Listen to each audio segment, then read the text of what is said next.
આદિવાસી જય જોહાર 14મી ફેબ્રુઆરી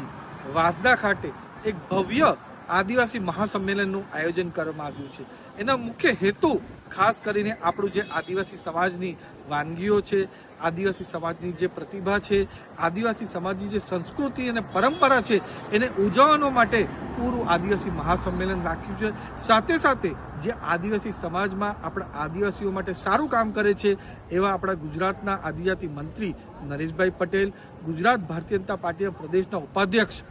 અરવિંદભાઈ પટેલ અને ગુજરાત ભારતીય જનતા પાર્ટીના અમારા પ્રદેશના અધ્યક્ષ ગણપતભાઈ વસાવાનો અભિવાદન કાર્યક્રમ રાખવામાં આવ્યો છે અને એમાં પણ ખાસ કરીને વિશેષ ઉપસ્થિતિ આપણા ગુજરાત રાજ્યના નાણામંત્રી એવા કાનુભાઈ દેસાઈ અને સાથે સાથે કેન્દ્રીય જલશક્તિ મંત્રી સી આર પાટીલ સાહેબની પણ વિશેષ ઉપસ્થિતિ થવાની છે। અને એમાં પૂરા દક્ષિણ ગુજરાતના આદિવાસીઓ જમા થવાના છે। આદિવાસીની સંસ્કૃતિ અને પરંપરા આપણે બધા સાથે મળીને ઉજવવાના છે। સાથે સાથે આદિવાસી સમાજના જ એવા ડીજે રોકી સ્ટાર બેન્ડ પણ આવે છે જે આદિવાસી ગીતની સાથે આપણે સંસ્કૃતિ મનાવીને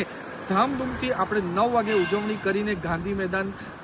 હનુમાન બારી સર્કલથી ગાંધી મેદાન પહોંચશું અને ત્યાં પછી આદિવાસી સંમેલનમાં આપણે જે પણ આદિવાસી પ્રતિભા છે એ નિહાળવાના છે અને પછી આદિવાસી સ્ટાઇલનું પૂરું ભોજન એમ કરીને પૂરું આદિવાસી સમાજનું જ્યારે મહાસંમેલન રાખ્યું છે તો તમને બધાને ભાવભીનું આમંત્રણ છે કે 14મી ફેબ્રુઆરીએ સવારે 9 કલાકે